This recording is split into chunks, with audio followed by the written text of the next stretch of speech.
Hello students, here our next lecture of class 9th, subject science and chapter Why do we fall ill? हम बीमार क्यों पड़ते हैं। हमने ये चैप्टर स्टार्ट किया था। हमने देखा कि हमने हेल्थ के बारे में जाना। हमने कहा कि एक हेल्दी पर्सन वही है जो फिजिकली, मेंटली और सोशली जो फिट है, उसे हम हेल्दी कहते हैं।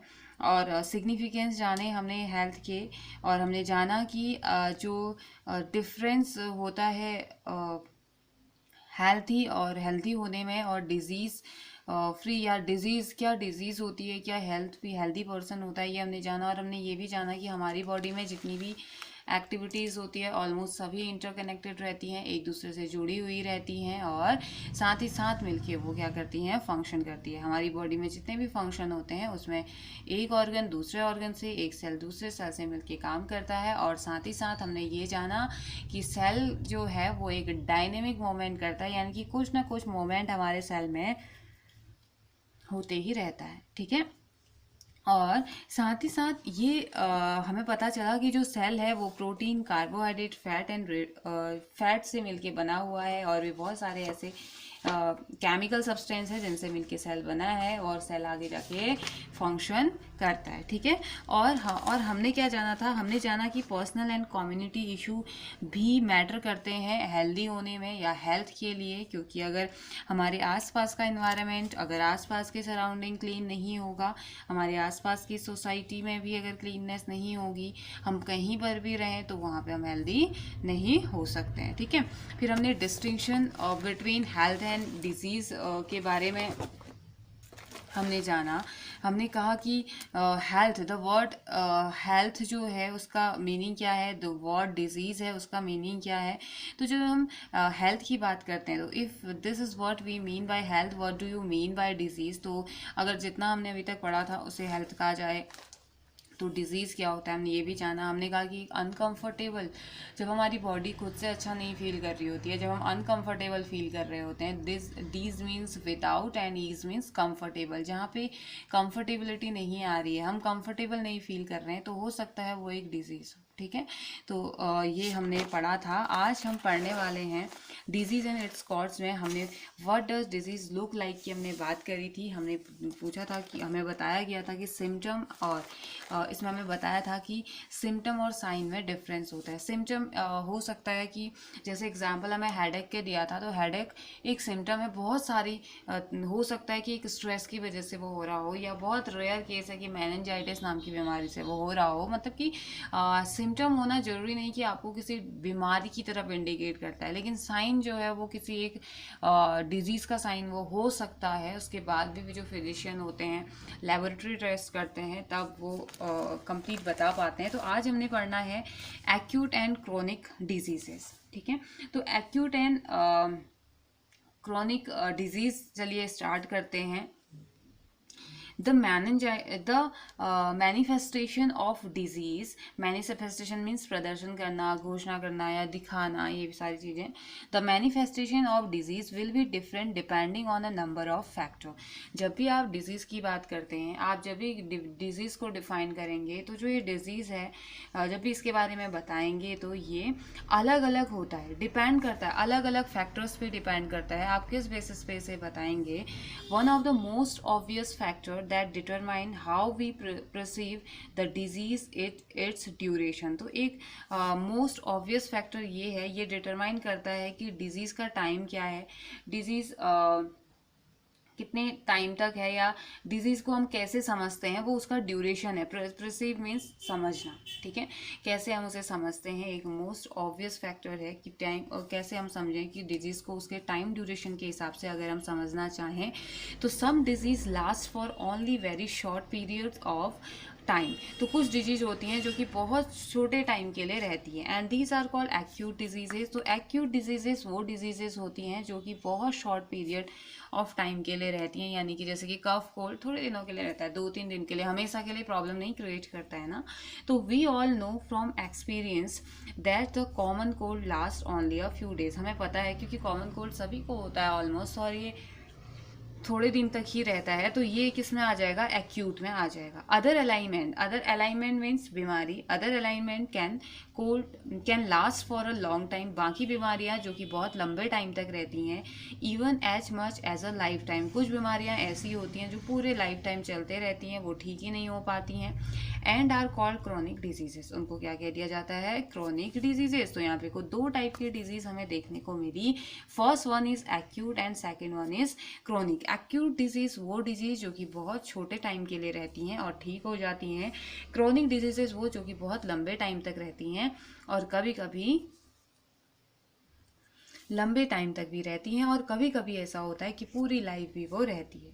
तो an example is the infection causing एलिफेंटिएसिस। तो एक एग्जाम्पल है, एक इन्फेक्शन होता है एलिफेंटिएसिस। एलिफेंटिएसिस को हिंदी में कहा जाता है हाथी पाँव। इसमें पैरों का साइज, पैर से ऊपर का जो पार्ट होता है वहाँ बहुत ज़्यादा सूज जाता है, बिल्कुल इतना फूल जाता है जैसे कि एक एलिफेंट के पैर होते हैं वैसे ही हो जाते हैं, तो उसे एलिफेंटिएसिस कहा जाता है। कुछ ये क्या रहता है, पूरी लाइफ फिर ये रहेगा। तो which is very common in some part of India, जो कि हमारे इंडिया में बहुत ज़्यादा, और स्पेशली मैंने तो पिथौरागढ़ में भी देखे हैं ऐसे केसेस, तो ये केसेस हमें देखने को मिलते हैं। तो ये क्या है, क्रॉनिक का एग्जाम्पल है, ठीक है, इन्फेक्शन का एग्जाम्पल हम कह सकते हैं। ओके, तो चलिए एक्टिविटी 13.4 हमसे क्या कह रही है इसके बारे में जानते हैं। Survey your neighbourhood to find out how many people suffered from acute diseases during the last 3 months। तो अपने आसपास में आप ये एक्टिविटी कर सकते हैं, आप अपने आसपास में ये जानने की कोशिश कीजिए कितने ऐसे लोग हैं जो कि लास्ट 3 महीने के बीच में, इन 3 महीनों के बीच में कौन कौन सी एक्यूट डिजीजेस से वो सफ़र हुए, या उनको कौन कौन सी एक्यूट डिजीजेस हुई, ठीक है, या कितने लोग थे जिनको एक्यूट डिजीज हुई। एक्यूट डिजीज मतलब थोड़ी दिनों के लिए हुआ और वो ठीक हो गए, ठीक है। Next, how many people develop chronic disease during this same time. इसी सेम टाइम पे कितने ऐसे लोग हैं जिनको कि क्रोनिक, एक लंबी बीमारी हुई, वो आपने नोट करना है। And finally the total number of people suffering from chronic disease in your neighbourhood. और फाइनली फिर उसके बाद ये जानने की कोशिश कीजिए कि टोटल नंबर ऑफ कितने टोटल ऐसे लोग हैं जो कि क्रोनिक डिजीज से सफ़र कर रहे हैं। तो are the answer to question 1 and 2 different. क्या फर्स्ट और सेकंड जो क्वेश्चन है उसका आंसर डिफरेंट है। Are the answer to question 2 and 3 different, second और थर्ड का आंसर जो है वो डिफरेंट है क्या। तो what do you think could be the reason for these differences. अगर हाँ डिफरेंट आ रहा है, कोई 10 हैं, 5 हैं, 4 हैं, अलग अलग आ रहा है, अगर इनके बीच में आपको डिफरेंस नज़र आ रहा है, तो what do you think could be the reason of these differences। क्या हो सकता है, क्या रीज़न हो सकता है ये डिफरेंस आने का। what do you think would be the effect of these differences on the general health of the population। तो आप क्या सोचते हैं, क्या आप सोचते हैं इस बारे में कि जो ये डिफरेंसेस हैं वो इसका क्या इफेक्ट पड़ेगा, क्या इफेक्ट पड़ता होगा जर्नल है एक पॉपुलेशन में जर्नल हेल्थ का। तो ये आपने पता लगाना है, ठीक है। Now next is chronic disease and poor health. चलिए अब डिटेल में इन डिजीजेस के बारे में जानते हैं। एक्यूट डिजीज तो वो डिजीज हैं जो कि बहुत शॉर्ट टाइम के लिए होती हैं, और क्रोनिक डिजीज वो डिजीज हैं जो कि लंबे टाइम के लिए होती हैं, हमने ये जाना। तो देखते हैं इसमें हमें और क्या बताया जा रहा है। Chronic disease and poor health. तो देखिए, as we can imagine acute and chronic disease have different effect on our health. जैसे हम इमेजिन कर सकते हैं कि जो एक्यूट है, जो थोड़े टाइम के लिए होने वाली डिजीज़ है, या जो लंबे टाइम के लिए होने वाली जो डिजीज़ है, वो कुछ ना कुछ इफेक्ट तो हमारे हेल्थ में डालती ही होगी, और अलग अलग इफेक्ट उनके हैं, ठीक है। तो any disease that causes poor functioning of some part of body will affect our general health as well.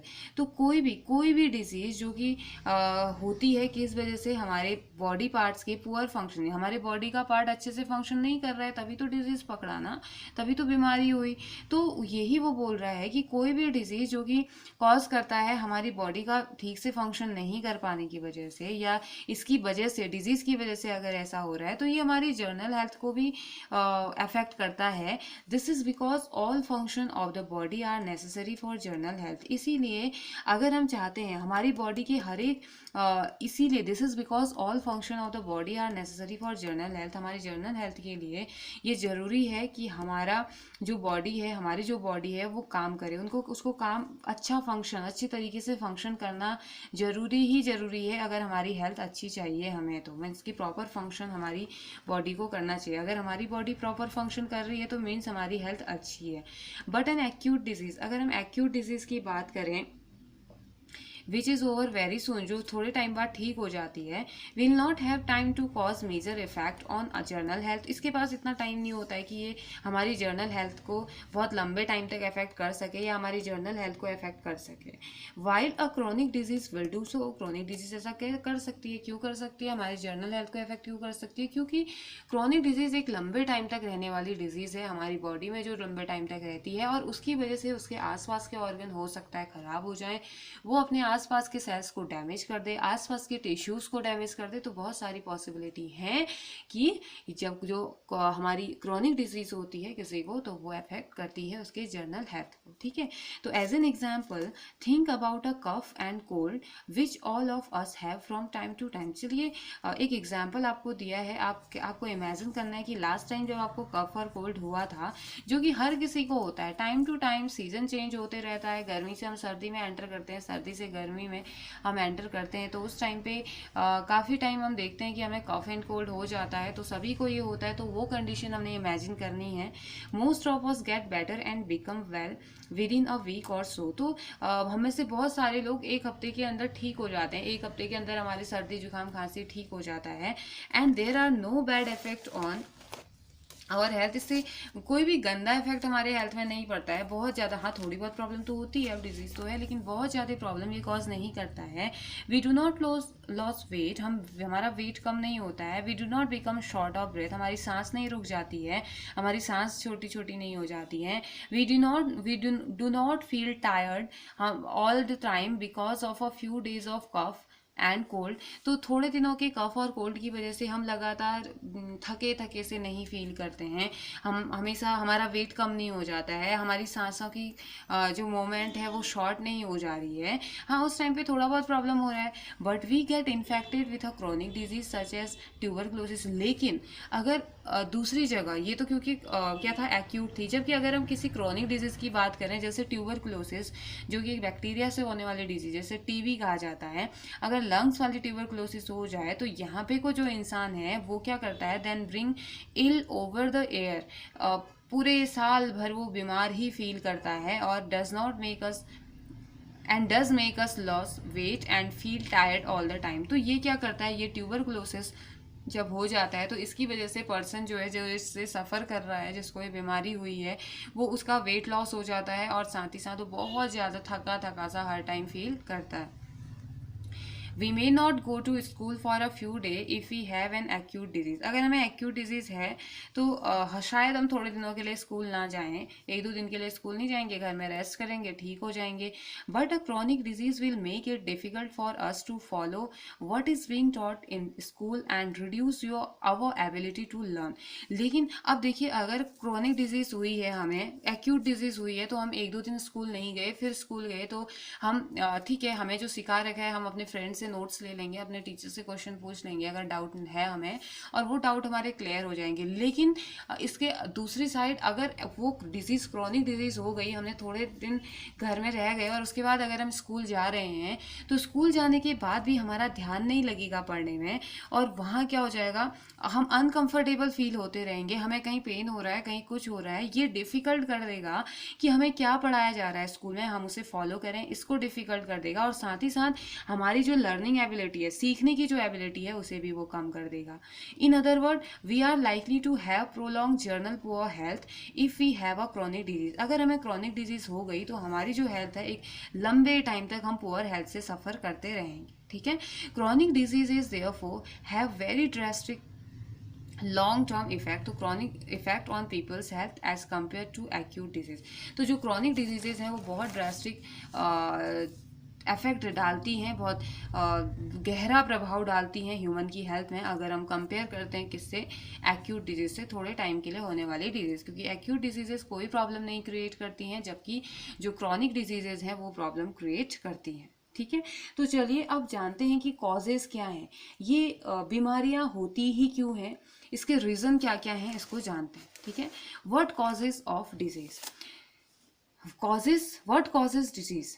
When we think about causes of disease, जब भी हम सोचने की कोशिश करते हैं कि आखिर कारण क्या है, आखिर रीजन क्या है, किस वजह से ये बीमारी होती है, we must remember that there are many level of such causes. तो हमें समझना चाहिए कि यहाँ पे बहुत सारे लेवल हो सकते हैं, बहुत सारे एक्सटर्नल फैक्टर हो सकते हैं, बहुत सारे इंटरनल फैक्टर हो सकते हैं। इंटरनल फैक्टर में हो सकता है कि हमारी बॉडी में जैसे हार्ट, किडनी, लीवर ढंग से काम नहीं कर रहा है, जेनेटिक डिसऑर्डर कोई हो सकता है, हार्मोनल इम्बैलेंस कुछ हो सकता है, हमारा इम्यून सिस्टम प्रॉपरली काम नहीं कर रहा है, हो सकता है। ये सब इंटरनल फैक्टर में आ सकते हैं। एक्सटर्नल फैक्टर में आ सकता है कि हमारी डाइट अच्छी नहीं है, कोई माइक्रो ऑर्गेनिज्म जैसे कि virus, bacteria, fungi, protozoan, helminth, worm etcetera, ये इन्होंने हम पे अटैक कर दिया है। ये हमारे खाने के साथ, हमारे सांस लेने के साथ, हमारे ड्रिंकिंग वाटर के साथ हमारी बॉडी में एंटर कर गए हैं। इन्वायरमेंटल पॉल्यूशन हो सकता है, पॉल्यूटेंट हो सकते हैं, टोबैको, अल्कोहल, ये सारे ड्रग्स का यूज़ हो सकता है जिस वजह से हम बीमार हो रहे हैं, है ना। तो बहुत सारी चीज़ें हो सकती हैं यहाँ पे। डेफिशिएंसी हो सकती है किसी चीज़ की, प्रोटीन की डेफिशिएंसी हो सकती है, vitamin A, vitamin B, B1, B2, ये सभी, आयरन की कमी हो सकती है, मिनरल्स की कमी हो सकती है। तो ये बहुत सारे कॉजेज हो सकते हैं, बहुत सारे लेवल हो सकते हैं डिजीज होने के। Let us look at an example. चलिए एक एग्जाम्पल की तरफ देखते हैं, एग्जाम्पल के बारे में जानते हैं हमें क्या दिया गया है। If there is a baby suffering from loose motion, एक बच्चा है जिसको कि लूज मोशन हुए हैं, वी कैन से दैट अब देखिए इसको ध्यान से आपने सुनना है। इफ देयर इज एक बच्चा है जिसको कि लूज मोशन हो गए, we can say that the cause of the loose motion is an infection with a virus. हम कह सकते हैं कि उसको जो लूज मोशन हुआ है वो किसी वायरस से होने वाले इन्फेक्शन की वजह से हुआ है। कोई वायरस ने उसके बॉडी पे अटैक कर दिया जिस वजह से उस बच्चे को लूज मोशन हो गए हैं। ठीक है, so the immediate cause of disease is a virus. तो यहाँ पे को जो अल्टीमेट कॉज है, जो इमीडिएट कॉज है, हमने कह दिया कि वो वायरस की वजह से हो रहा है। ठीक है, इतना दिमाग में आ गया। एक बच्चा है, उसे लूज मोशन हो रहे हैं और हमने ये कहा कि वायरल इन्फेक्शन उसे हो गया है, यानी कि एक वायरस की वजह से उसे ये हो गया है। तो हमने इमीडिएट कॉज यहाँ पे बना दिया कौन, वायरस। हमने कहा कि वायरस इसके लिए टोटली रिस्पॉन्सिबल है। ओके, तो चलिए आगे देखते हैं। But the next question is, इसी में नेक्स्ट क्वेश्चन हमारा आता है, where did the virus come from. ये वायरस कहाँ से आया, ऐसी कौन सी जगह में वो रहते हैं कि वायरस आ गया। Suppose we find that the virus came through unclean drinking water. हमने सोचा कि शायद जो पानी हम पी रहे हैं या जो पानी हमने पिया है उससे वो पानी साफ नहीं होता होगा, या जो पानी उस बच्चे ने पिया है साफ पानी उसने नहीं पिया है, तो उस वजह से वायरस उसकी स्टमक में गया और वायरस ने वहाँ पे उसे अटैक कर लिया और उसे लूज मोशन हो गए। लेकिन but many babies must have had this unclean drinking water. लेकिन उस जगह में, जिस जगह में वो बच्चा रहता है जिसे लूज मोशन हुए हैं, उस मोहल्ले में या उस सोसाइटी में बाकी बच्चे भी तो रहते होंगे उसी की एज ग्रुप के। अकेला वही थोड़ी ना होगा, कोई उससे छोटे होंगे, कोई उससे बड़े होंगे, लेकिन उनको तो नहीं हुआ। तो क्या कहा जा रहा है, this unclean drinking water. So why is it that one baby develop loose motion when the other babies did not. तो ऐसा क्यों हुआ कि एक ही बेबी को लूज मोशन हुए। अगर ड्रिंकिंग वाटर अनक्लीन था, उसने अनक्लीन पिया, तो बाकियों ने भी अनक्लीन पिया, तो सिर्फ उसी को क्यों लूज मोशन हुए, बाकियों को क्यों नहीं हुए। तो ये क्वेश्चन बना। फिर अब देखिए, अब सोच सकते हैं, फिर और आगे हम सोच सकते हैं, one reason might be that this baby is not healthy. ऐसा हो सकता है कि ये बेबी जो है वो हेल्दी नहीं है। ठीक है, not healthy. As a result it might be more likely to have disease when expose to risk. तो इसका मतलब ये हुआ risk, whereas healthier babies would not. तो इसका मतलब ये हुआ कि जो as a result it might be more likely to have disease when exposed to risk whereas healthier baby would not। तो ये बेबी हेल्दी नहीं था और हेल्दी नहीं होने की वजह से ये ज़्यादा रिस्क में है डिजीज़ के होने की। ठीक है, मीन्स कि कोई भी डिजीज़ इसको आसानी से हो सकती है क्योंकि ये हेल्दी नहीं है। ठीक है, जबकि बाकी बच्चे हेल्दियर थे, हेल्दी थे इसके कंपैरिजन में, इसलिए उन्हें लूज मोशन नहीं हुए। अब क्वेश्चन है कि why is the baby is not healthy, baby not healthy, क्यों वो बच्चा हेल्दी नहीं है। Perhaps because it is not well nourished and does not get enough food. शायद वो बच्चा जो है वो क्या था, अच्छे से नरिश नहीं है, उसको न्यूट्रिशंस अच्छे नहीं मिले हैं, and does not get enough food, उसे इनफ फूड अच्छे तरीके से खाना भी नहीं मिल रहा है, ठीक है. So lack of good nourishment became a second level cause of disease the baby is suffering from. तो जो नरिशमेंट उसे नहीं मिला, जो खाना उसे प्रॉपर नहीं मिला, जो मिनरल्स न्यूट्रिशन उसे नहीं मिले, वो बन गया बेबी के लिए एक सेकंड लेवल कॉज. किस चीज़ के लिए? जिससे कि वो क्या हो गया है, सफ़र कर रहा है डायरिया से या लूज मोशन से. Further, why is the baby not well nourish? अब बेबी वेल नरिश क्यों नहीं है? Perhaps because it is from a household which is poor. तो शायद हो सकता है वो ऐसे घर से बिलोंग करता हो जो कि बहुत ज़्यादा गरीब हो, जो अफोर्ड नहीं कर सकते हैं बहुत अच्छा खाना, ठीक है, या वेल नरिश्ड खाना, या सारी चीज़ें अवेलेबल उस घर में नहीं है. तो हो सकता है ये रीजन रहा हो कि बेबी जो है वो हेल्दी नहीं है, ठीक है. It is also possible that the baby has some genetic difference that make it more likely to suffer from loose motion when expose to such a virus. तो ऐसा भी हो सकता है कि कोई जेनेटिक प्रॉब्लम रही हो जिस वजह से वो लूज मोशन को सफ़र कर रहा है जब वायरस वाली जगह में उसको एक्सपोज किया गया, या जब वायरस निकला कहीं से तो इस वजह से उस पर अटैक कर लिया. तो without the virus the genetic difference और the poor nourishment alone would not lead to loose motion. तो बिना वायरस के, जेनेटिक डिफरेंस के और बिना पुअर नरिशमेंट के अकेले कोई भी वायरस, मतलब अकेले कोई भी वायरस डिजीज को कॉज नहीं कर सकता या लूज मोशन नहीं क्रिएट कर सकता. इसका मतलब ये कि या जेनेटिक डिफरेंस है, जेनेटिक डिफरेंस और जो वायरस है या तो उसमें पुअर नरिशमेंट है या जेनेटिक डिफरेंस है, ठीक है, इस वजह से उसे लूज मोशन हो गए. But they do become contributory cause of the disease. लेकिन कंट्रीब्यूटरी तो बन सकते हैं, मतलब कंट्रीब्यूट करेंगे उसके बीमार होने के लिए.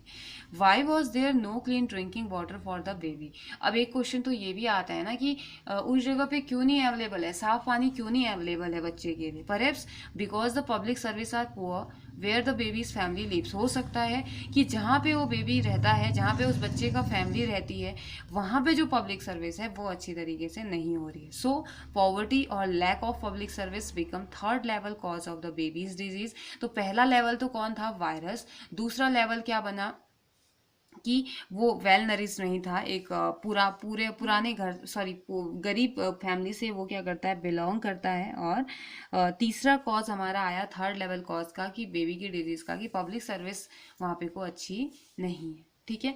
It will now B obvious that all diseases will have immediate cause and contributory cause. अब यहाँ से ये ऑब्वियस हो गया कि जितनी भी डिजीज हैं, जितनी भी बीमारियां हैं, उनका कोई ना कोई इमीडिएट कॉज होता ही होता है, और साथ ही साथ कंट्रीब्यूटरी जो उसके साथ मिलके कंट्रीब्यूट हो रहा है. जैसे वायरस तो था, लेकिन वायरस कहाँ से आया? पानी से आया. अब पानी से वायरस तो आया, लेकिन वायरस ने क्यों अटैक किया? क्योंकि बच्चा हेल्दी नहीं था. बच्चा हेल्दी क्यों नहीं था? क्योंकि उसको वेल नरिश्ड खाना नहीं मिल रहा है. नरिश्ड खाना क्यों नहीं मिल रहा है? क्योंकि उसके घर की कंडीशन अच्छी नहीं है. और उसके घर की कंडीशन अच्छी नहीं है तो वो जिस फैमिली में रहता है, जहाँ पे वो रहता है, वहाँ पर क्या है, साफ पानी क्यों नहीं आ रहा है? पानी साफ क्यों नहीं आ रहा है? फिर तो पानी साफ इसलिए नहीं आ रहा है क्योंकि पब्लिक सर्विस वहाँ पे को अच्छी नहीं है, फैमिली पुअर है, ठीक है. तो यहाँ पे को ये उन्होंने कंट्रीब्यूट किया, उसका गरीब होना, पानी का साफ नहीं आना, उसको बीमार करने के लिए इन्होंने कंट्रीब्यूट किया. वायरस के साथ ये मिले, ठीक है. तो बोल रहा है also most disease will have many causes. तो ऐसे ही बहुत सारे डिजीज़ों के बहुत सारे कॉज हो सकते हैं rather than one single cause. एक सिंगल रीज़न किसी भी चीज़ का, एक सिंगल रीज़न की बजाय या एक सिंगल रीज़न से अगर हम करें तो बहुत ज़्यादा रीज़न, एक ही बीमारी होने के बहुत सारे रीज़न, बहुत सारे कॉज यहाँ पे हो सकते हैं, ठीक है. तो चलिए आगे देखते हैं infectious and non infectious causes. तो इन्फेक्शियस कॉजेस क्या हैं, नॉन इन्फेक्शियस कॉजेस कौन कौन से हैं, इनके बारे में हम जानते हैं. तो क्या कहा जा रहा है, as we have seen it is important to keep public health and community health factor in mind when we think about causes of disease. हमने देखा कि ये इम्पॉर्टेंट है कि अगर हम किसी भी डिजीज़ के बारे में सोच रहे हैं, किसी भी डिजीज़ के बारे में अगर आप सोच रहे हैं या हम सोच रहे हैं, ये इंपॉर्टेंट है कि हमें एक चीज़ और दिमाग में रखनी चाहिए, क्या पब्लिक हेल्थ और कम्युनिटी हेल्थ फैक्टर, ये भी बहुत बड़ा रोल प्ले कर रहे हैं डिजीज़ की. ठीक है। We can take the approach a little further, हम एक अप्रोच कर सकते हैं, हम पहुंच सकते हैं, अप्रोच मीन्स पहुंचना, थोड़ा सा आगे। It is useful to think of the immediate cause of disease as belonging to two distinct type. ये यूजफुल होगा सोचना कि इमीडिएट कॉज कौन है, जो डिजीज, जो दो अलग अलग टाइप की जो डिजीज हैं, बिलोंग करती है दो अलग अलग टाइप का जो है, उसमें से इमीडिएट कॉज कौन सा है। Immediate cause of disease as belonging to two distinct type. One group of cause is the, एक ग्रुप तो क्या है रीजन, एक ग्रुप रीजन तो ये है, one group of cause is the infectious agent. एक तो ऐसा हो सकता है कि इन्फेक्शियस है, इन्फेक्शन फैलाने वाला है। मोस्टली ये कौन से होते हैं, माइक्रोब्स और माइक्रो ऑर्गेनिजम्स, इनको क्या कहा जाता है, जैसे कि bacteria, viruses, fungi, protozoans, helminth, worms, ये सब किस में आते हैं, हमारे माइक्रो ऑर्गेनिज्म में। माइक्रो ऑर्गेनिज्म मीन्स ऐसे ऑर्गेनिज्म जिनको देखने के लिए हमें माइक्रोस्कोप की जरूरत पड़ती है, जिन्हें हम नॉर्मल आई से नहीं देख सकते हैं, ठीक है। Disease where microbes are the immediate cause are called infectious disease. तो ऐसी डिजीज जिसमें इमीडिएट कॉज कौन है, जैसे कि लूज मोशन के लिए वायरस हमने बोला, तो ये क्या है, इमीडिएट कॉज है, ठीक है। इन्फेक्शियस डिजीज से हम बोल देंगे। This is because the microbes can spread in the community, इसी वजह से जो माइक्रोब्स हैं वो कम्युनिटी में फैल जाते हैं, and disease they cause will spread with them, और उनके साथ वो डिजीज भी फैलते रहती है। जैसे कि अभी का एग्जाम्पल अगर हम दें तो कोरोना वायरस है ना, माइक्रो ऑर्गेनिज्म है और इन्फेक्शियस डिजीज है। अगर एक को हो गया तो उसके कांटेक्ट में आने वाली पूरी कम्युनिटी को, जितने भी लोग हैं उन सबको ये फैल रहा है, और बहुत ही बुरे तरीके से ये फैल रहा है, बहुत ही हालात बहुत खराब कर दिए हैं इसने। तो इसको हम क्या बोलेंगे, इन्फेक्शियस डिजीज। ऐसी डिजीज जो पर्सन टू पर्सन फैलती है, और उनका इमीडिएट कॉज कौन होता है, एक माइक्रो ऑर्गेनिज्म होता है। वायरस माइक्रो ऑर्गेनिज्म है ना, कोरोना वायरस का नेम है, ये कोरोना वायरस भी क्या है, इमीडिएट कॉज है और इन्फेक्शियस डिजीज है, जो कि बहुत हार्मफुल है। डेथ इससे हो रही है लोगों की, तो सारे लोगों की डेथ हो गई है पूरे वर्ल्ड में, पूरा वर्ल्ड इससे अफेक्टेड हो रहा है। स्कूल कॉलेजेस सभी बंद हैं, हम घर से बाहर नहीं निकल सकते हैं। हवा के थ्रू भी, अब तो रिपोर्ट आई है कि एयर के थ्रू भी ये फैल रहा है, तो सभी को ध्यान देना है और अपनी इम्यूनिटी बढ़ानी है, हमने हेल्दी रखना है खुद को।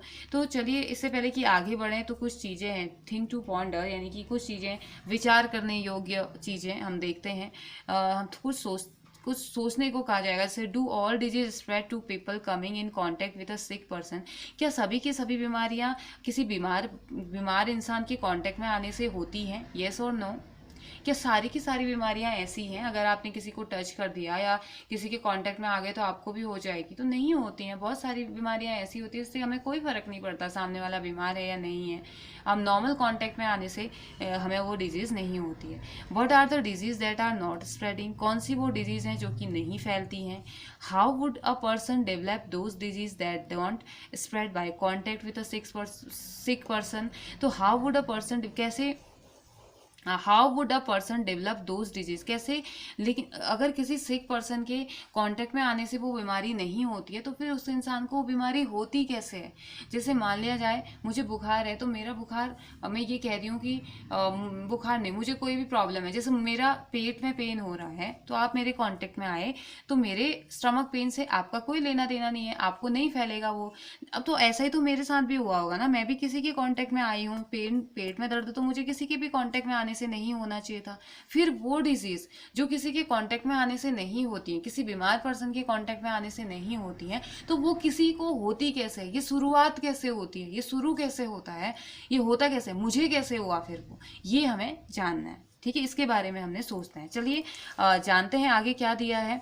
On the other hand there are also disease that are not cause by infectious agent. ठीक हो गया, कुछ डिजीज होती हैं जो कि इन्फेक्शन की वजह से फैलती हैं, जैसे कि माइक्रो ऑर्गेनिज्म जो होते हैं वो इन्फेक्शन को कॉज करते हैं। इन्फेक्शियस डिजीज होती हैं, एक पर्सन से दूसरे पर्सन में फैलने वाली डिजीज भी होती हैं।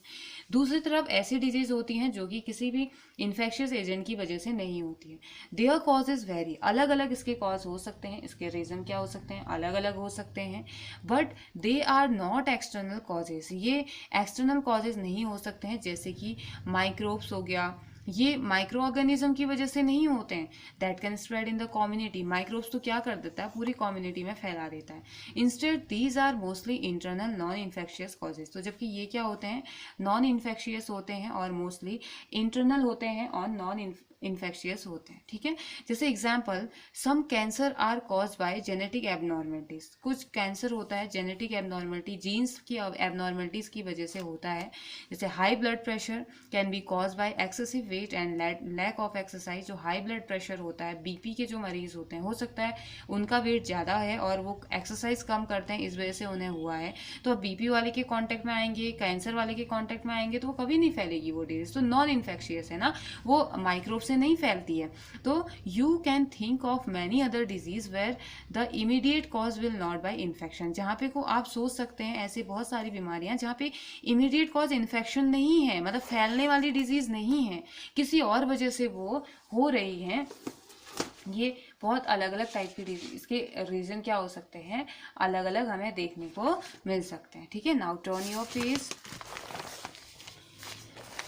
तो बोला जा रहा है the ways in which disease spread and the ways in which they can be treated and prevented at the community level would be different for different disease। तो ऐसे तरीके जिससे कि बीमारियां फैलती हैं, ऐसे तरीके या and the ways in which they can be treated and prevented, किस तरीके से उनको ट्रीट किया जाता है, उनका ट्रीटमेंट किया जाता है, किस तरीके से उनको रोका जाता है कम्युनिटी लेवल में, ये अलग अलग हो सकता है अलग अलग बीमारी के लिए। जैसे अलग अलग बीमारियों के लिए अलग अलग टाइप की दवा खाते हैं हम, अलग अलग टाइप की मेडिसिन खाते हैं, अलग अलग टाइप का किसी अलग अलग कॉज हो सकता है, अलग अलग रीजन हो सकता है, ठीक है। तो वही बोला गया है, this would depend a lot on whether the immediate cause are infection और नॉन इन्फेक्शियस। ये बहुत ज़्यादा डिपेंड करता है कि उसका रीज़न क्या है, इन्फेक्शियस है या नॉन इन्फेक्शियस है, ये उस पर डिपेंड करता है, ठीक है। बहुत ज़्यादा ये इस पर डिपेंड करता है।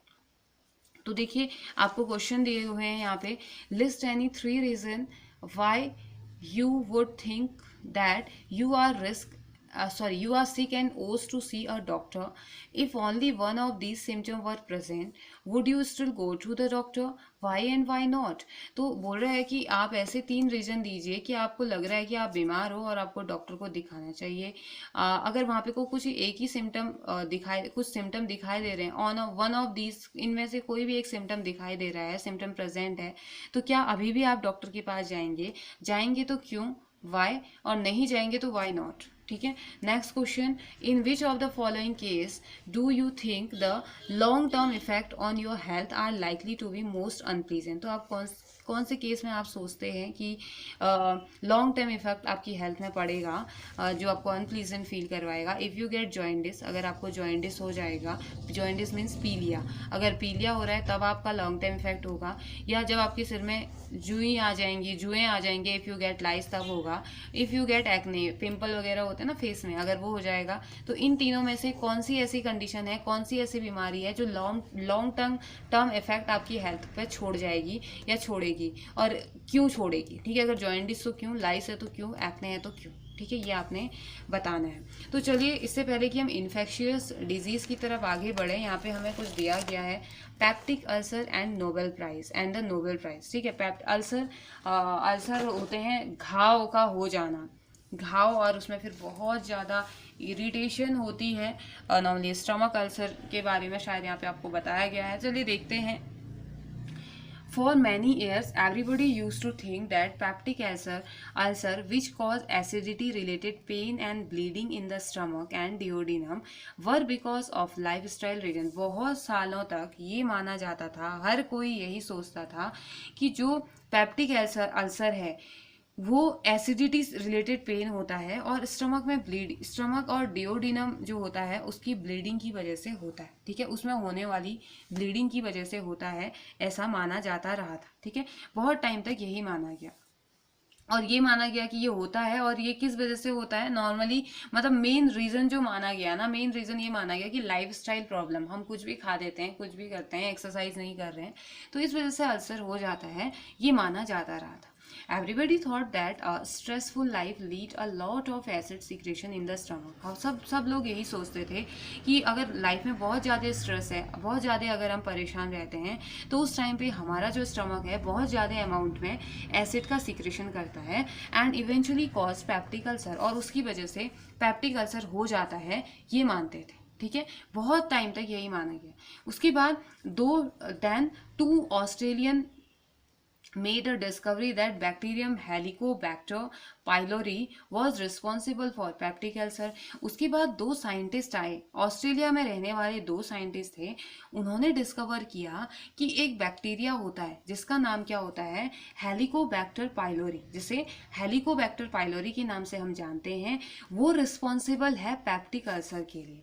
अब ये बिल्कुल एक नया सनसनीखेज खबर उस टाइम की हो गई थी कि अरे आज तक तो हम सोचते थे कि हमारी जो लाइफस्टाइल है, हम बहुत ज़्यादा स्ट्रेस लेते हैं, हम प्रॉपर खाना नहीं खाते हैं, मैं प्रॉपर न्यूट्रिएंट्स नहीं ले रहे हैं, हमारी लाइफ स्टाइल्स बदल चुकी हैं, हम प्रॉपर एक्सरसाइज नहीं कर पा रहे हैं, तो इस वजह से HCl का सीक्रेशन स्टमक में बढ़ जाता है और उस HCl की वजह से क्या हो जाते हैं, घाव हो जाते हैं, और जो कि ब्लीडिंग कॉज करता है स्टमक में और प्रॉब्लम कॉज करता है। ठीक है, लेकिन जब दो साइंटिस्ट आए तो इन्होंने पूरा साइंस ही बदल के रख दिया और इन्होंने बताया कि एक बैक्टीरिया यहाँ पे प्रेजेंट है जो कि पैप्टिक अल्सर के लिए रिस्पॉन्सिबल है। ठीक है, और वो साइंटिस्ट कौन थे, रॉबिन वॉरेन। एक तो थे रॉबिन वॉरेन जिनका जन्म हुआ था 1937 में, अ पैथोलॉजिस्ट फ्रॉम पर्थ ऑस्ट्रेलिया में। एक पैथोलॉजिस्ट का ये काम करते थे, मीन्स की ब्लड टेस्ट वगैरह नहीं करते, जो उन्हें पैथोलॉजिस्ट कहा जाता है।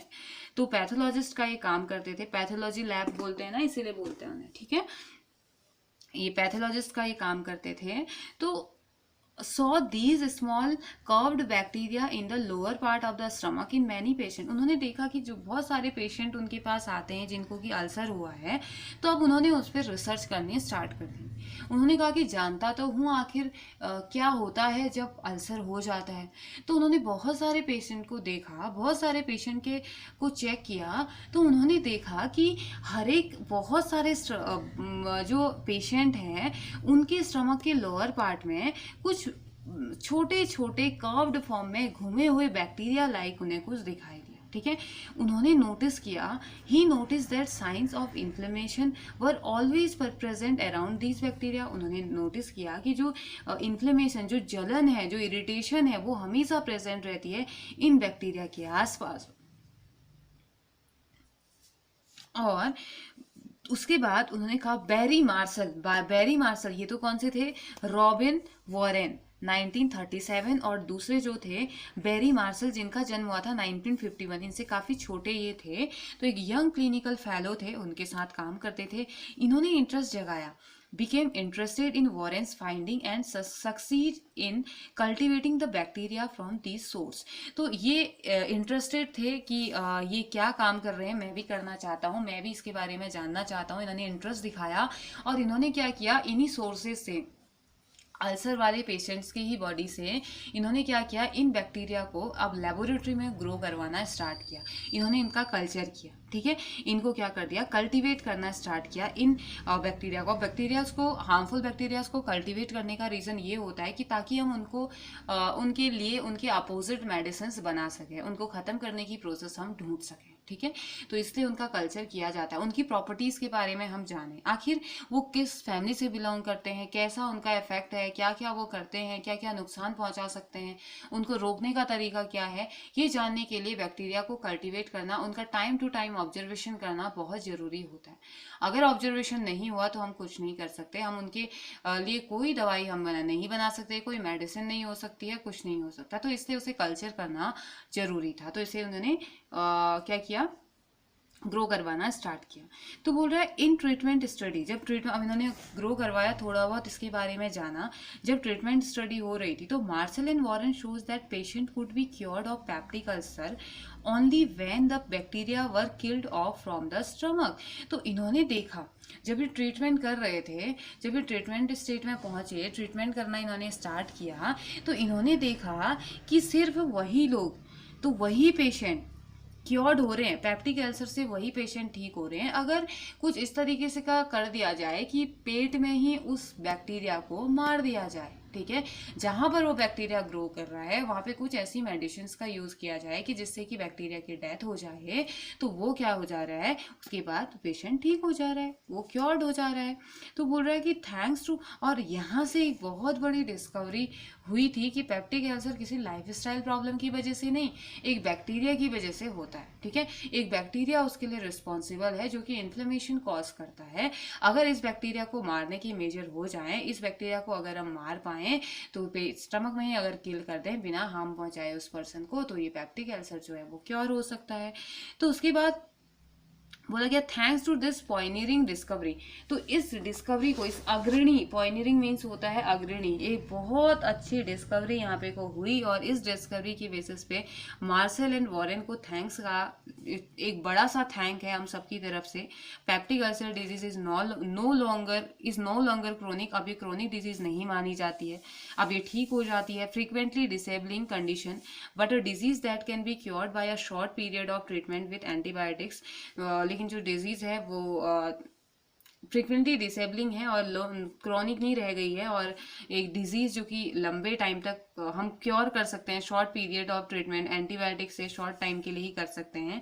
लेकिन इनको बताने की वजह से ये बहुत बड़ा अचीवमेंट था। For this achievement martial and Warren, ये मार्शल होंगे और ये मार्सन, बैरी मार्सन और ये रॉबिन वॉरेन, ये दोनों साइंटिस्ट का पिक्चर हमें दिखाया गया है। देखिए इनको क्या मिला था, receive Nobel prize for physiology and medicine in 2005, बहुत पुरानी बात तो है ही नहीं, 15 साल पुरानी बात है। देखिए 2005 में इनको इस चीज़ के लिए नोबेल प्राइज दिया गया।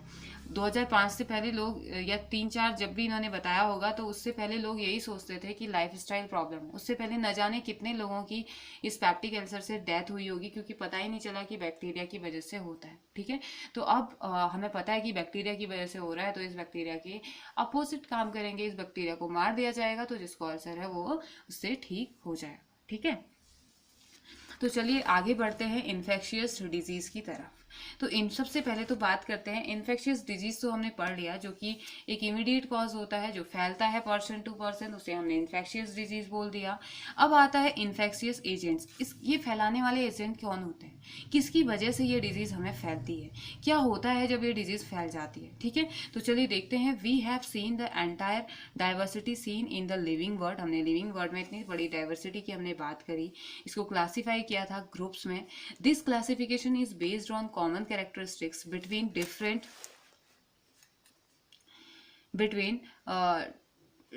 ऑर्गेनिज्म। तो जो क्लासिफिकेशन हमने लास्ट चैप्टर में पढ़ा था, हमने देखा कि कुछ कॉमन कैरेक्टरिस्टिक्स थे अलग अलग ऑर्गेनिज्म के बीच में। Organism that can cause disease, वो ऑर्गेनिज्म जो कि डिजीज को कॉज करते हैं, are found in a wide range of such categories of classification. तो ऐसे ऑर्गेनिज्म जो कि डिजीज कॉज करते हैं, इस कैटेगरी में, इस क्लासिफिकेशन में उनका बहुत बड़ा रेंज हमने देखा। Some of them are viruses, इनमें से कुछ वायरसेस होते हैं, कुछ सम आर बैक्टीरिया, कुछ बैक्टीरिया होते हैं, some are fungi, some are single celled animal और प्रोटोजोअन्स। तो कुछ ऐसे थे जो कि फंजाई, कुछ हमने पढ़े सिंगल सेल एनिमल जैसे कि protozoan. Some diseases are also cause by multicellular organisms such as worm of different kind. तो कुछ डिजीजेस ऐसी होती हैं जो कि मल्टीसेलुलर ऑर्गेनिज्म की वजह से भी होती हैं, जैसे कि वर्म, अलग अलग टाइप के जो वर्म हैं वो भी डिजीज कॉज करते हैं। ठीक है, उनकी वजह से भी डिजीज होती है। तो चलिए यहाँ पे हमें क्या दिया गया है, थोड़ी सी पिक्चर हम देख लेते हैं। Picture of SARS, SARS virus coming out, ये सार्स वायरस का पिक्चर है। See arrow for the example, ये देखिए एरो यहाँ पे को आपको दिखाया गया है, ये देखिए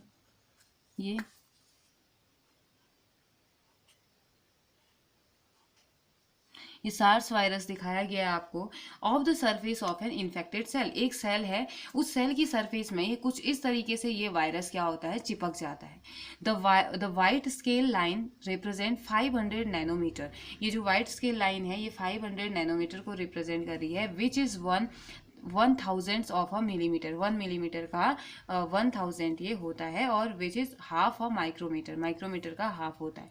the scale line gives us an idea of how small the things we are looking at are, कितनी छोटी ये चीज़ें होती है, ये हमें बता रहा है। मतलब कि 500 नैनोमीटर बहुत ही ज़्यादा छोटा, मीन्स कि पॉइंट इतना भी नहीं होता है, इतना भी साइज नहीं होगा इनका, दिखता ही नहीं। अगर इतना साइज होता तो फिर हमें दिख ही जाता, इससे भी छोटा साइज, इतना छोटा साइज होता है और इतनी तबाही ये मचा देता है। इतना, अभी जो हम कोरोना वायरस की बात कर रहे हैं ना, वो भी इतना ही होगा, इससे भी छोटा है उसका साइज, लेकिन तबाही कितनी मचा रखी है पूरी दुनिया में उसने, है ना। तो ये हमें बता रहा है, आइडिया दे रहा है कि कितनी छोटी छोटी चीज़ें होती हैं जिनको हम देख रहे हैं। और दूसरी पिक्चर हमें दिखाई है,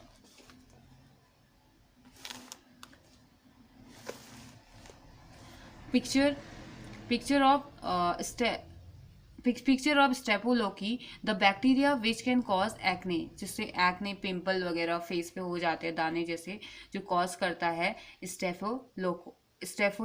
स्टेफिलोकोकी से कहा जाता है। The scale of the image is indicated by the line at top left which is 5 micrometer long, ये 5 माइक्रोमीटर लॉन्ग, ठीक है। दूसरा थर्ड में दिखाया गया है picture of Trypanosoma the protozoan, एक प्रोटोजोअन होता है organism responsible for sleeping sickness means कि ये नॉर्मली साउथ अफ्रीका साइड में ये होता है, पाया जाता है ट्रिपेनोसोमा, और इसकी वजह से पर्सन हमेशा बहुत ही थका सा फील करता है और वो दिन भर रात भर सो सकता है, उसे हमेशा सोने का ही मन करता है। तो ये क्या है, रिस्पॉन्सिबल है, ट्रिपेनोसोमा जो होता है रिस्पॉन्सिबल होता है स्लीपिंग सिकनेस के लिए। The organism is lying next to the saucer shape red blood cell to give an idea of the scale. ये क्या है, रेड ब्लड सेल है जो आइडिया दे रहा है, स्केल का आइडिया दे रहा है, ठीक है। नेक्स्ट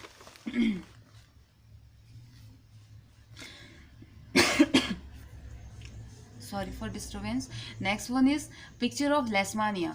देखिए लेस्मानिया है, लेस्मानिया का एक पिक्चर है जो कि एक प्रोटोजोअन होता है, लेस्मानिया बैंक्रॉप्टी भी इसे कहा जाता है। इसकी वजह से एक डिजीज फैलती है, काला आजार उसे कहा जाता है, ठीक है।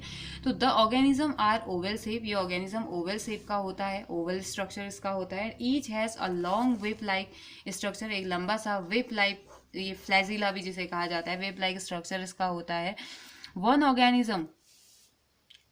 ऑर्गेनिज्म जैसे एरो से इंडिकेट किया गया है, ये आपको दिखाया गया एरो, तो ये जो ऑर्गेनिज्म है is dividing, one organism is dividing while a cell of immune system lower right, ये इम्यून सिस्टम वाला पोर्शन हमारा है।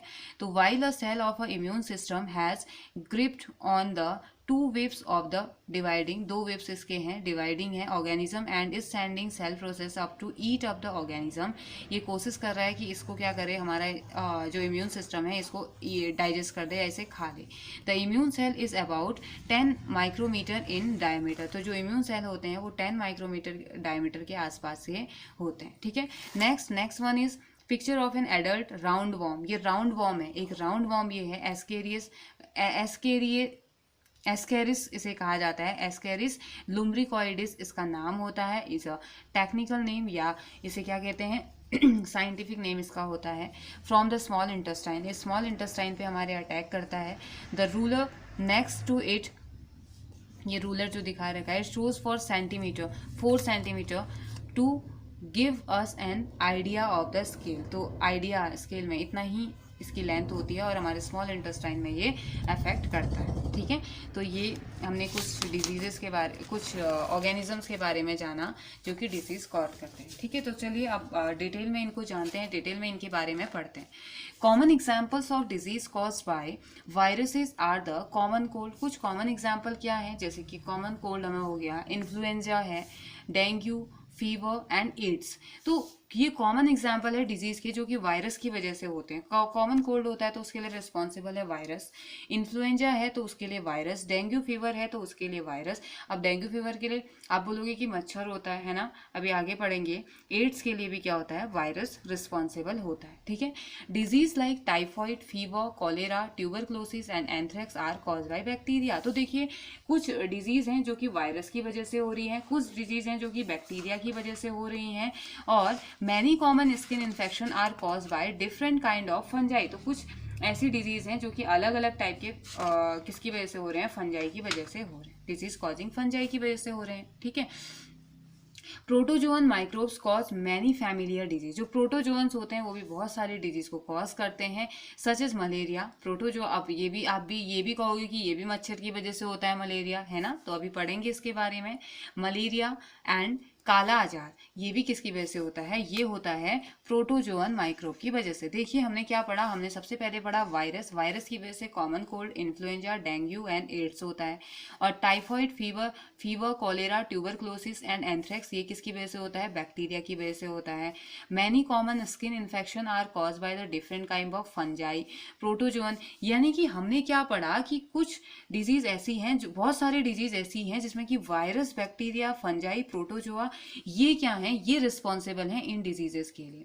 हमारी बॉडी में होने वाली जो डिजीज है उसके लिए रिस्पॉन्सिबल कौन है, ये वायरस, बैक्टीरिया, फंजाई, प्रोटोजन, और बहुत सारी डिजीज ऐसी है जो कि होते ही रहती है टाइम टू टाइम, हम सुनते ही रहते हैं कि उसे हो गया, ठीक है। तो ये इन्फेक्शियस एजेंट है, तो मीन्स कि एजेंट कौन है, माइक्रो ऑर्गेनिज्म। तो आगे देखते हैं, all of us have also come across intestinal worm infection. हमें पता है कि बहुत सारी हम लोगों में से बहुत सारे लोग ऐसे हैं इनको पता है कि इंटेस्टाइन में होने वाले जो इन्फेक्शन है उन वॉर्म्स के बारे में हम फैमिलियर हैं, as well as disease like elephantiasis cause by different species of worm. तो डिजीज जो हम एलिफेंटियासिस की बात कर रहे हैं, एलिफेंटियासिस भी किसकी वजह से होता है, एक वॉर्म की वजह से होता है, ठीक है। तो why it is important that we think these categories of infection infectious agent. तो ये इंपॉर्टेंट क्यों है, हमारे लिए ये जानना जरूरी क्यों है, इनकी कैटेगरी को जानना क्यों जरूरी है इन्फेक्शियस एजेंट्स के। तो the answer is that these categories are important factor in deciding what kind of treatment to use what kind of. अब देखिए अगर हम कैटेगरी पढ़ेंगे, हमें पता है कि वायरस से होने वाली डिजीज है, बैक्टीरिया से हो रहा है या प्रोटोजोआ से हो रहा है, अगर हमें ये पता होगा तो हम तभी तो proper disease proper medicine use कर पाएंगे, प्रॉपर ट्रीटमेंट कर पाएंगे ना। जैसे कि डेंगू के लिए, डेंगू अगर हो गया है तो उसके वायरस को मारने के लिए अलग दवाई होगी। अगर यहाँ पे प्रॉब्लम हो गई है, कोई स्किन रिलेटेड प्रॉब्लम हो गई है तो स्किन रिलेटेड प्रॉब्लम, उस बैक्टीरिया को मारने के लिए अलग दवाई होगी। मलेरिया के लिए अलग दवाई होगी, काला अजार के लिए अलग दवाई होगी। आप उस पर्टिकुलर ऑर्गेनिज्म को मारने के लिए एक पर्टिकुलर दवाई होती है, उस पर्टिकुलर ऑर्गेनिज्म के इफेक्ट को रोकने के लिए पर्टिकुलर मेडिसिन होती है। तो इसलिए ये जानना जरूरी है कि कॉज क्या है, किसकी वजह से हुआ है, कौन सा एजेंट इसके लिए रिस्पॉन्सिबल है, ये जानना हमारे लिए ज्यादा जरूरी है, ठीक है। सबसे पहले ये जानना जरूरी है कि कौन सी कैटेगरी में वो आता है, ठीक है। तो सो फिर वो बोल रहा है member of each one of these group, जैसे कि वायरस है, बैक्टीरिया है and so on, have many biological characteristics in common. ये जो मेंबर है, इन ग्रुप्स के जो मेंबर है, वायरस, बैक्टीरिया, बहुत सारे कैरेक्टरिस्टिक्स ऐसे हैं इनके जो कि कॉमन है, एक दूसरे से कॉमन है, इसलिए माइक्रो ऑर्गेनिज्म में इनको रखा गया। जैसे कि ऑल वायरसेस, फॉर एग्जाम्पल अगर हम बात करते हैं, जितने भी वायरसेस हैं लिव इनसाइड होस्ट सेल। अब वायरस, जितने भी वायरस हैं इंक्लूडिंग कोरोना वायरस, एक नया वायरस इंक्लूड हो गया अब हमारे डायरी में, हमारे बायोलॉजी में, हमारी साइंस में, कि जितने भी वायरसेस हैं वो हमेशा होस्ट सेल के अंदर रहते हैं। देखिए वायरसेस का एक इंपॉर्टेंट फंक्शन आपने ये भी पढ़ा होगा कि जब तक वो किसी लिविंग बीइंग की बॉडी के बाहर है तब तक वो इनएक्टिव है, तब तक वो कुछ नहीं करेगा, वो मरा हुआ है समझ लीजिए। लेकिन जैसे ही वो लिविंग थिंग के कांटेक्ट में आया वैसे ही वो भी एक्टिव हो जाता है। इसीलिए इसे लिविंग बीइंग और नॉन लिविंग के बीच का क्या कहा जाता है, कनेक्टिंग लिंक कहा जाता है। मतलब कि कनेक्टिंग लिंक मतलब ये माना जाता है कि जब नॉन लिविंग बीइंग से लिविंग बीइंग बन रहे होंगे, क्योंकि इवोल्यूशन है, इवोल्यूशन के अलग अलग थ्योरी है, एक थ्योरी ये भी कहा जाती है, कहती है कि नॉन लिविंग थिंग से ही लिविंग थिंग्स बने थे। तो ये माना जाता है कि जब भी कोई नॉन लिविंग बीइंग से लिविंग बीइंग बनने की जब प्रोसेस हुई होगी तो बीच में एक बार वायरस भी बना होगा, वो उसकी बॉडी में जब चेंजेस आए होंगे तो वायरस बना होगा। वो वायरस कभी नॉन लिविंग रहा होगा, लेकिन उनमें से कुछ वायरस ऐसे होंगे जो कि कहाँ की तरफ बढ़ रहे थे, उन वायरसेस में, जैसे बहुत सारे वायरस हैं तो उन वायरसेस में से एक वायरस की प्रोजेनी तो ऐसी थी जो आगे बढ़ रही थी लिविंग होने की तरफ, और एक की ऐसी थी जो कि नॉन लिविंग ही रह रही थी। तो और उन दोनों के बीच में अब उनमें से क्या हुआ कि वो ना ही लिविंग बन पाया ना ही नॉन लिविंग बन गया, एक बीच का पार्ट वो रह गया। इसलिए जैसे ही किसी लिविंग बीइंग की कांटेक्ट में आता है तो वो लिविंग हो जाता है, वो खुद भी लिविंग हो जाता है। लेकिन अगर वो नॉन लिविंग के कांटेक्ट में है तो उसमें कोई असर नहीं पड़ने वाला है, उसमें लिविंग के कोई भी कैरेक्टरिस्टिक्स नहीं आएंगे। कोरोना वायरस में भी यही है, इसलिए हमें कहा जाता है कि डोर हैंडल्स को सैनिटाइज कीजिए, गाड़ी के हैंडल जितने भी हैं उन्हें सैनिटाइज कीजिए, जगह जगह हाथ लगाने से बचिए।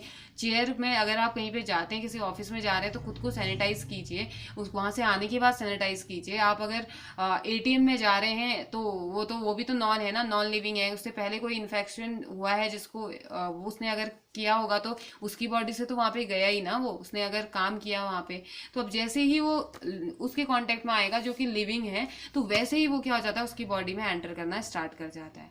तो इसीलिए हमें साफ सफाई का ध्यान देना बहुत ज़रूरी है। अभी वैसे भी बहुत ज़्यादा ये वायरस फैला हुआ है, तो ध्यान रखना है, टाइम टू टाइम हमने हैंड वॉश करने हैं, सैनिटाइज खुद को करना है, ठीक है। क्यों? क्योंकि जो ये वायरस है वो क्या है, लिविंग बींग, वायरस क्या करते हैं, किसी भी लिविंग बींग की बॉडी में आके एक्टिव हो जाते हैं, ठीक है। वायरसेस, बैक्टीरिया एंड फंजाई, तो अच्छा, all viruses for example live inside host cell. Host cell कौन होगा, जिसपे वो अटैक कर रहा है, ठीक है, उसके अंदर वो रहता है। Whereas bacteria very rarely do, bacteria बहुत रेयरली ऐसा करते हैं। Viruses, bacteria and fungi multiply very quickly, लेकिन इनका जो मल्टीप्लीकेशन रेट होता है ना, बहुत फास्ट होता है, बहुत जल्दी जल्दी अपनी पॉपुलेशन को ये बढ़ाते हैं। While worm multiply very slowly in comparison, अगर वॉर्म को कंपेयर करें इनके, तो ये बहुत धीरे धीरे स्लोली ये क्या हो रहे होते हैं, मल्टीप्लाई खुद को कर रहे होते हैं। Taxonomically all bacteria are closely related to each other than to viruses and vice versa, ठीक है। तो मतलब कि टेक्निकली, टैक्सोनॉमिकली अगर हम देखें तो जितने भी बैक्टीरिया हैं वो बहुत ज़्यादा रिलेट करते हैं वायरसेस से, और वायरसेस रिलेट करते हैं किससे, बैक्टीरिया से। तो this means that many important life processes are similar in the bacteria group but are not share with the virus group। तो इसका मतलब ये हुआ कि बहुत सारे सिमिलर कैरेक्टर ऐसे हैं जो कि बैक्टीरिया ग्रुप में, जितने भी बैक्टीरिया हैं उनमें बहुत सारी प्रोसेसेस ऐसी हैं जो कि सिमिलर हैं, लेकिन ये शेयर नहीं करती है वायरस ग्रुप से, ठीक है, but are not shared with the virus group से शेयर नहीं होती हैं।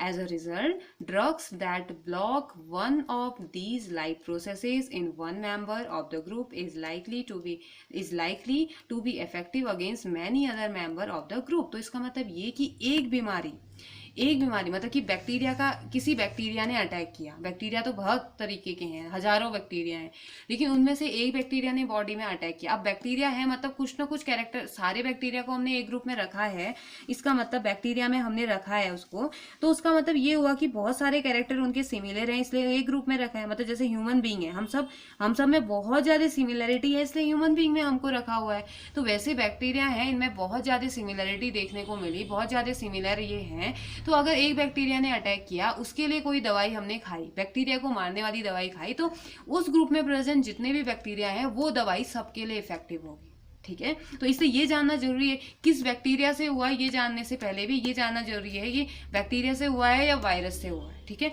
तो फिर वायरस से हुआ है तो वायरल जो होगा, या बैक्टीरिया से हुआ है तो बाकी बैक्टीरिया में भी वो इफेक्ट करेगा, ठीक है।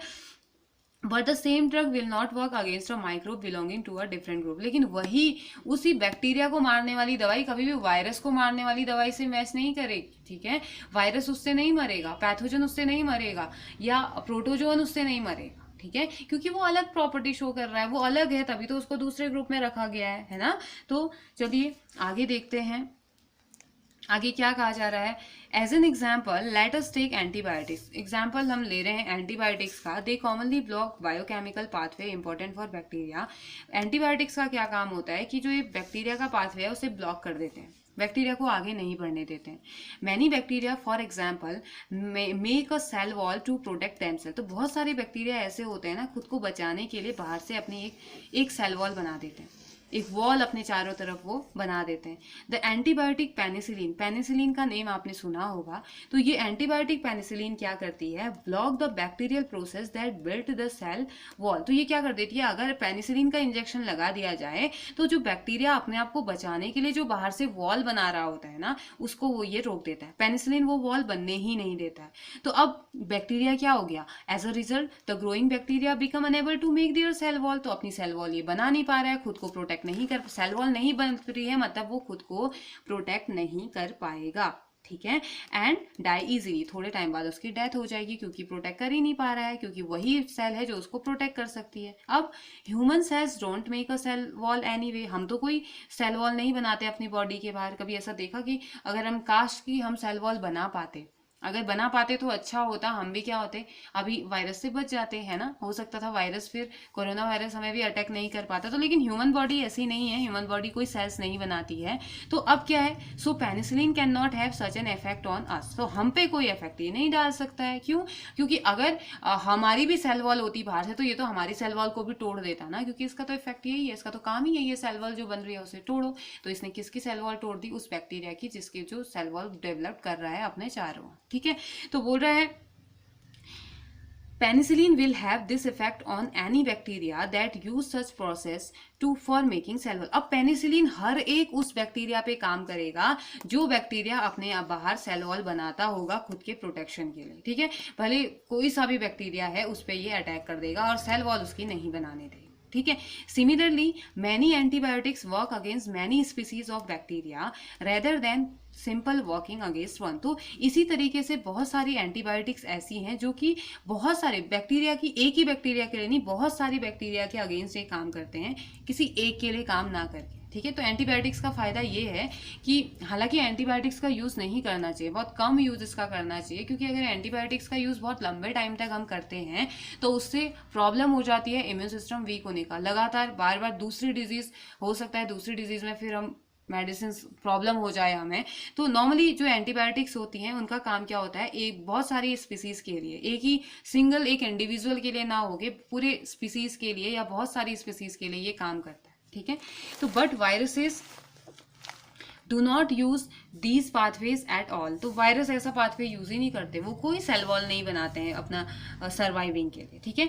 And that is the reason why antibiotic do not work against viral infection. तो इसीलिए एंटीबायोटिक नहीं काम करेगी। अगर वायरल इन्फेक्शन हो गया है आपको तो कभी भी एंटीबायोटिक काम नहीं करेगी, क्योंकि वायरस ऐसा कुछ करता ही नहीं है। एंटीबायोटिक तो किस चीज के लिए है, एंटीबायोटिक सेल वॉल को तोड़ने के लिए है। तो लेकिन वायरस के साथ ऐसा नहीं है, तो पेनिसिलिन उसमें काम नहीं करने वाला है ना। And that is the reason why antibiotic do not work against viral infection, ठीक है। if we have a common cold, अगर हमें common cold हो गया जो कि वायरस की वजह से हो रहा है, taking antibiotics does not reduce the severity or the duration of the disease। तो अब एंटीबायोटिक लेने से वो बीमारी हमें ठीक नहीं हो जाएगी या उसका टाइम कम नहीं हो जाएगा, वो जल्दी हमारी ठीक नहीं होने वाली है, ठीक है। However if we also get a bacterial infection along with the viral cold, अगर वायरल कोल्ड के साथ साथ हमें कोई बैक्टीरियल इन्फेक्शन भी हुआ है, दोनों हुआ है, तो टेकिंग एंटीबायोटिक विल हेल्प। तब अब अगर हम एंटीबायोटिक ले रहे हैं तो वो हेल्प हमें करेगा, ठीक है। इवन देन द एंटीबायोटिक, लेकिन उसके बाद भी एंटीबायोटिक सिर्फ बैक्टीरिया के लिए ही काम करेगा। वायरस से जो डिजीज हुई है उसके लिए आपको दूसरी मेडिसिन ही लेनी पड़ेगी, ठीक है।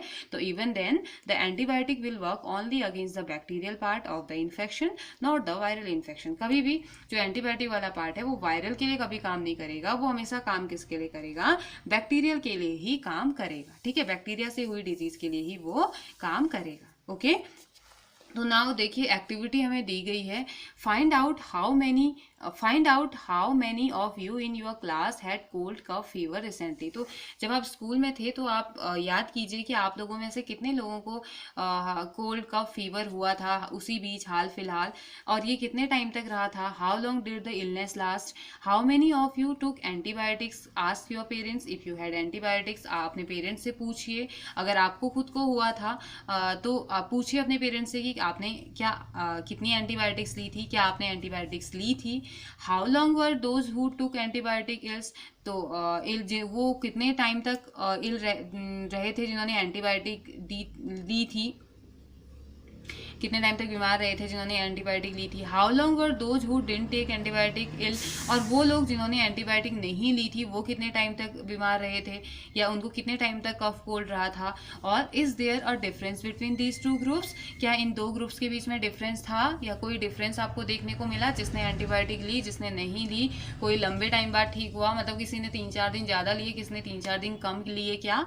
इफ़ येस, अगर इन दोनों के बीच में आपको डिफरेंस दिख रहा है, अगर हाँ तो क्यों दिखा, इफ़ नॉट तो वाई नॉट, ठीक है, क्यों नहीं।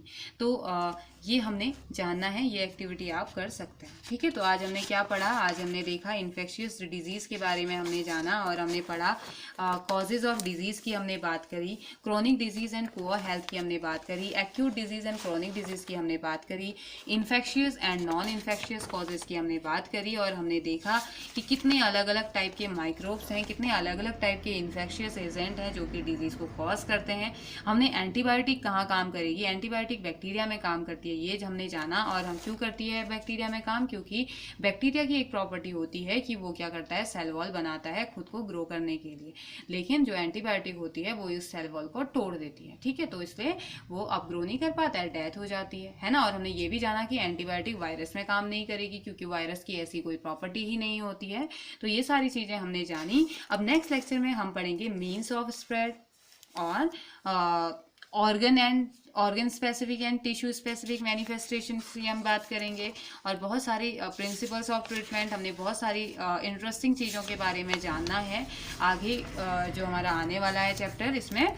तो तब तक के लिए आप रिवाइज कीजिए, नोट्स बनाते रहिए, क्वेश्चन आंसर्स करते रहिए, और अगर कुछ समझ में नहीं आता है तो यू कैन आस्क, ठीक है। तब तक के लिए हैव अ नाइस डे।